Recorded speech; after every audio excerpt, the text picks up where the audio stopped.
Probably everyone has heard of Marie Kondo and a KonMari Method on some level. Although I hear a lot of good things about her method, I also hear and read a lot about it overwhelming people in a major way. It did so at first for me as well. That's why I'd like to give you my take on the KonMari Method and how I did make it work for me, and, with a few little adjustments, can for you too. To make it more easy to follow, I'll divide it into 3 parts: the tidying process, the KonMari folding method, and lastly, storage and organizing. Let's start off with a quote from Marie Kondo's book Spark Joy. According to certain statistical data, the average person spends about 30 minutes a day searching for things, while people who misplace a lot can spend as much as 2 hours a day. So think about it. Isn't that one of the huge frustrations with, for example, ADHD? Is one of the things that made me realize I needed to find a way to eliminate every unnecessary item and each unnecessary step from my home and the things that need to be done. And let's add another quote. Your possessions contribute so much to your daily life. And I take that as both positively and negatively. Our stuff impacts us, the way we feel, the way we think.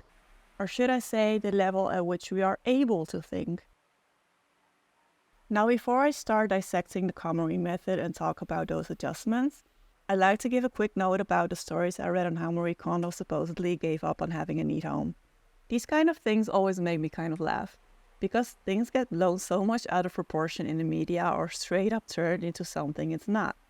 Because that's not what Marie Kondo said. Basically, she got children and her life changed with it. She cares less about stuff lying around the house. She did not let go of her view on decluttering. Because clutter, according to her, are things that are lying around that you don't like and don't want to be there. Things that don't spark joy. And although technically she probably doesn't want those things lying around, I'm guessing they do pass a joy requirement because of her love for her children. It doesn't mean she all of a sudden has a lot of stuff she doesn't need. I also think that if you read Marie Kondo's books rather than watching how she's portrayed in the media, that you'll know that it's actually impossible to go back to a cluttered home. Because, as per Marie Kondo's words, something will shift inside you once you're done with her tidying campaign. You just won't let yourself buy any new stuff that you don't have a use for. So I still love what Marie Kondo has taught me, despite what's being portrayed in the media. I used to work at IKEA as an online interior designer, specifically to custom design wardrobes for customers. Even though interior design in general always has been my thing, it was then that I learned a lot about organizing. And of course, my autistic self turned that into a special interest to be able to advise customers as well as possible.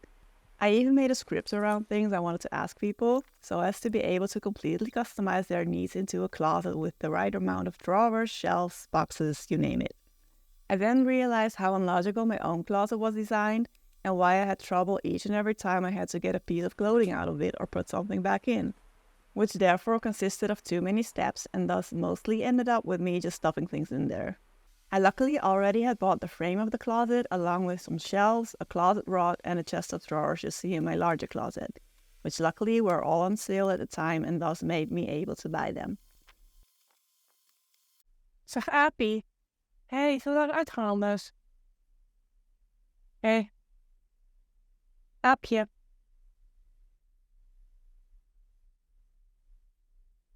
Ja.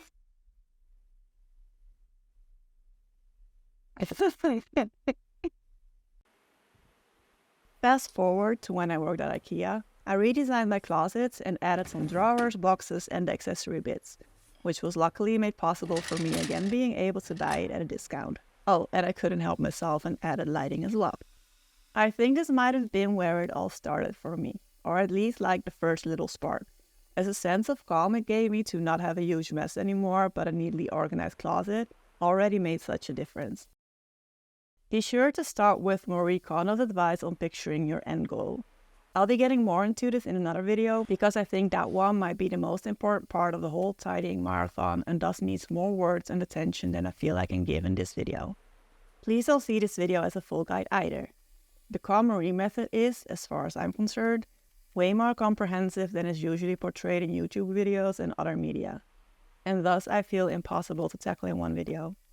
And I wonder if that's what's causing the overwhelm for so many people that I read and hear so much about, because to me it's often being portrayed as this easy fix. Rather, see this video as a neurodivergent appendix to her books of sorts, both the life-changing magic of tidying up and spark joy. To me, Marie Kondo's books are psychology books of sorts that have really helped me to start seeing things differently in general. I think that I could even say that it's in a huge part thanks to Marie Kondo's message that I've been able to tidy up so much over the last couple of months, with a few adjustments here and there. If you have autism or ADHD, it's possible that you're familiar with the consequences of executive dysfunctioning, which means you'll have issues realizing the next step in a process and stop functioning properly. So throw it all in one heap, good luck, as depicted in Marie Kondo's TV show, might set you up for failure without you even realizing it. I like to remember that the KonMari Method has been designed keeping in mind that Marie is there to help guide her clients. When someone's overwhelmed, she can explain the necessary steps to finish. We don't have that guidance, and so to me, it's only natural to make some other adjustments as well. So let's talk about Marie Kondo saying you have to tidy all at once. The way it's portrayed in her TV series, you for example have to collect all of your clothes from each and every corner of your home and put them all in one pile. Now if you indeed have executive functioning issues, then you're likely to get majorly overwhelmed by something like this, and thus doing so will quite probably fry your brain. So my message to you is first of all to read Marie Kondo's books if you haven't already and want to use the KonMari Method, getting rid of your clutter. I believe that's the only way to fully understand the meaning behind the KonMari Method rather than the hype, and why according to her it's necessary to work in a certain order while keeping certain things in mind. If you have read the books or are now planning on doing so, then I'd like to advise you to not take everything literally, especially because a lot of statements will be elaborated on later in her books, but also because, like I always say, you need to think about what will work for you. How you can take her words and make them apply to your life. Do so by trying to keep your past experiences in mind. For example, when I tackled my clothes for the first time last year, I emptied my closets and piled everything on my bed as well. Mostly because I misjudged the amount of clothing that I had. The sense of overwhelm that immediately came up kinda caused what I always like to describe as a short circuit in my brain. Instead of electricity causing a short circuit, I guess you could say it was the amount of visual information that caused such things to happen. Now that I've actually finished reading Marie Kondo's books, I've learned it to be taken not all literally. Do it all in one go mostly means to not randomly declutter one piece of clothing here, one book there, skip a few months, then tackle some paper, etc. I've taken the meaning behind all at once, more so in a way to try and stay focused on one category only until the category is done. This will not only likely get more done than constantly switching, but I think is tremendously helpful for the autistic and ADHD brain as well, as we'd otherwise have to adjust our thinking each and every time.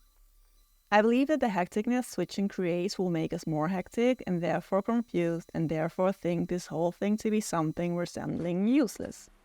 You know, like I said in previous videos, it's important to work with your brain instead of against it. And I think the perfect way to do that when you're trying to implement the KonMari Method with autism or ADHD or anxiety is to not take Marie's advice too literally. With the closet, I think it would be way more wise to tackle one category of clothing at a time, for example. So only sweaters or only pajamas. And feel free to divide them into subcategories if you have a lot of them and feel like it would be too much tackling that category all at once. It's your party. You decide. And with this in mind, I think that it's really important to mention that even though from a TV show you might think it all gets done just like that, she mentions in her books that it's fine if it takes, for example, a year, as long as you keep going. And as you continue, you'll notice that it gets easier to declutter, that you'll get better at sensing what items you actually love and which to let go. So when you get to the second category, you will have already honed your decluttering skills, and while working on a second category, you'll hone them even more before going on to the third one, etc. Which is another reason for me to advise you to follow her categories, as the categories do get more difficult as you go. Should you start with the most difficult one, the sentimental items, you will most likely get too overwhelmed to even continue, and end up going down memory lane for a couple of hours straight instead. Believe in the process, and that is designed this way for a reason. Now please don't take me too literally either.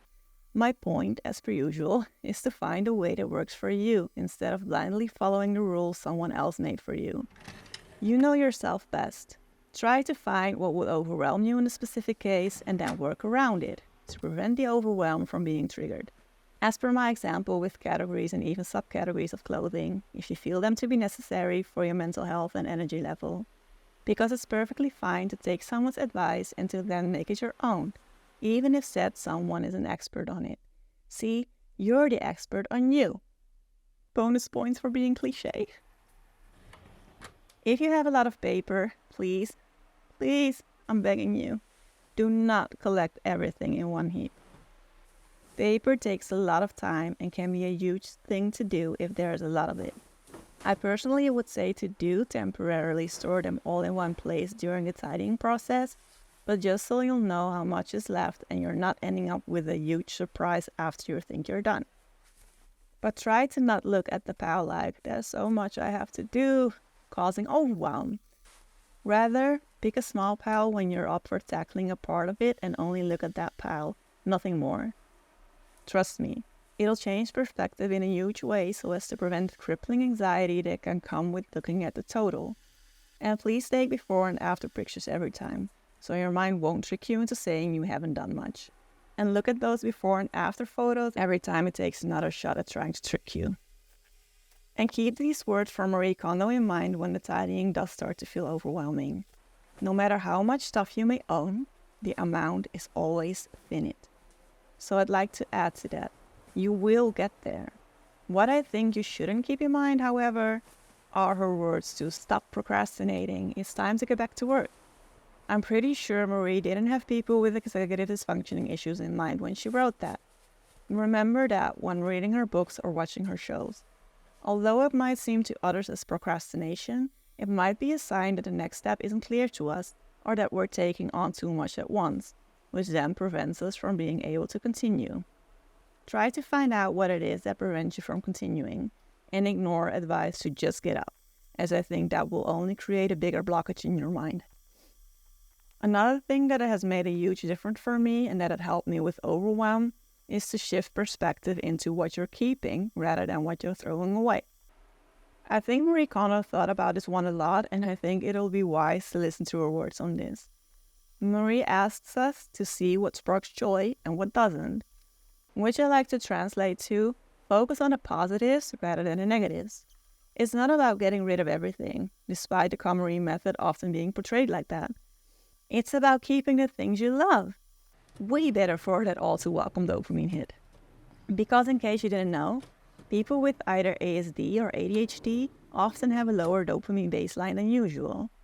And because dopamine is responsible for allowing you to feel pleasure, satisfaction, motivation, and with it a sense of achievement, we can use that extra bit of dopamine wherever it may come from to even get to that baseline and hopefully way above it. And I believe that shifting perspective onto the positives may help with that. In Marie's words, you are creating a home for the things you love. Keeping that in mind has helped me a lot. Let me start this section off by saying that it's of course perfectly understandable that folding this way might again cause a sense of overwhelm, and that it might make you think that folding your own way is way easier and faster. And if it works for you, then keep doing it that way, because the bottom line here is to do what works for you, to make your home spark joy for you, and joy is packaged differently for everyone.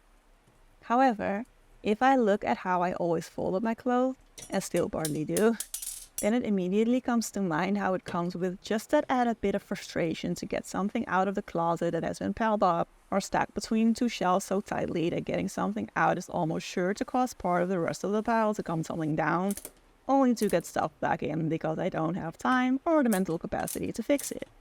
So is the usual way of folding indeed better?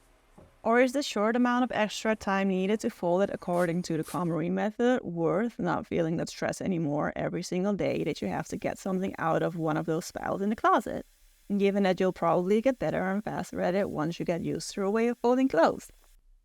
While decluttering, folding, and organizing my clothes for this video, I came to a huge realization.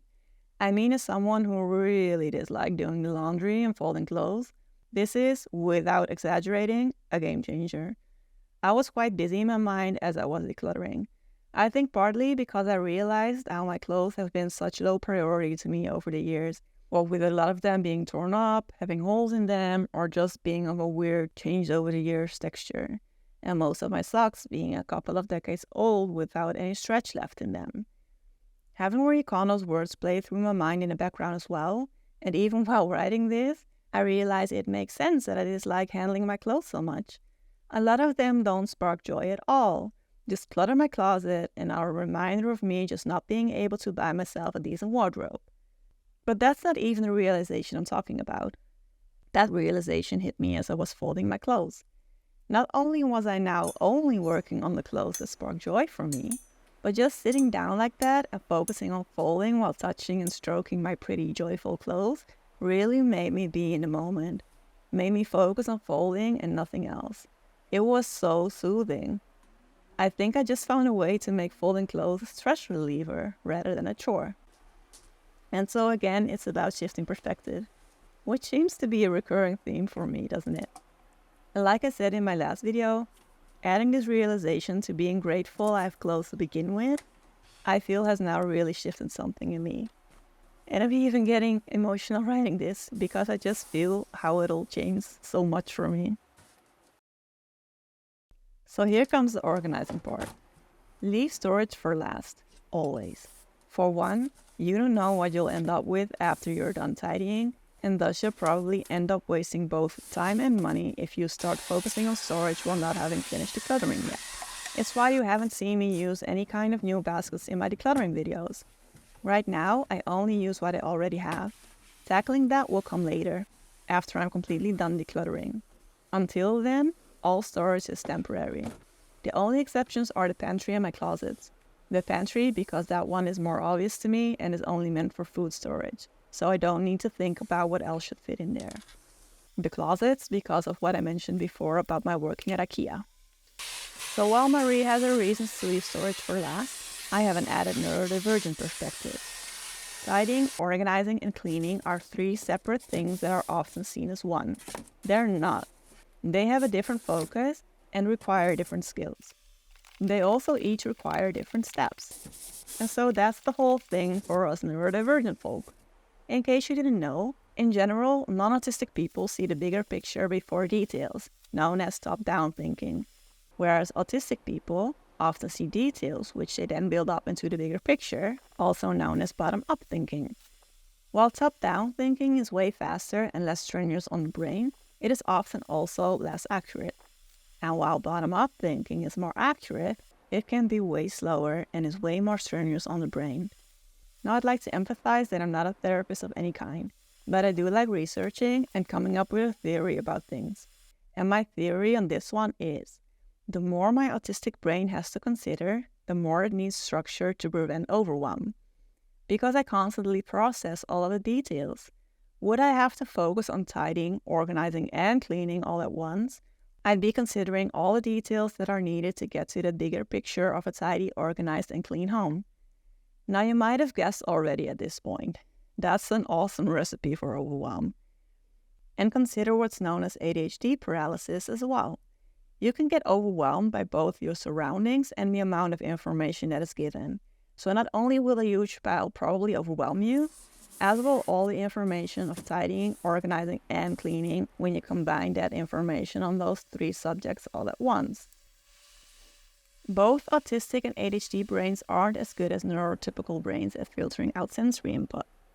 And so, in my opinion, we should try and remove an overload of sensory input however possible. Although I'm guessing that goes for everyone really.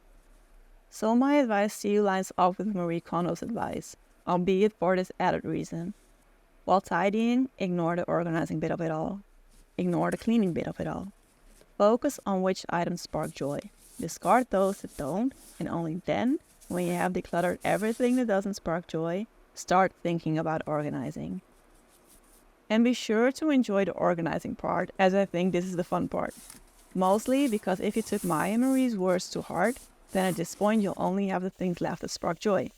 Improve the sense of joy by putting your full attention to organizing, and make the way you organize things to spark joy, in a way that you can easily reach things so as to take away unnecessary steps in each process, to prevent overwhelm in your day-to-day life too, by making those processes easier and faster, requiring less steps.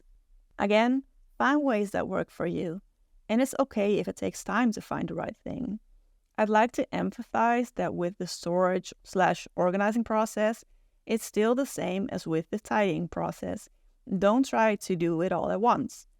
The KonMari Method isn't intended that way. And as far as I'm concerned, the neurodivergent method even more so. Do clothes storage first, then book storage, paper storage, kimono or miscellaneous, with all of its separate sections to be treated as such to prevent overwhelm, and lastly, the storage of sentimental items. And remember that you can readjust anytime you like. As Marie phrases it, I can assure you that after you have brought your storage in line with the joy specifications, you will experience benefits that you could never have achieved by merely getting rid of things. And the way I phrase it, from what I've experienced so far without even being done yet, it'll create so much overview for both the autistic and ADHD brain to have a home where everything has its place, where out of sight, out of mind might even become less of an issue, because there will just be less details and less sensory input to process and get confused by, and thus more mental space to handle things.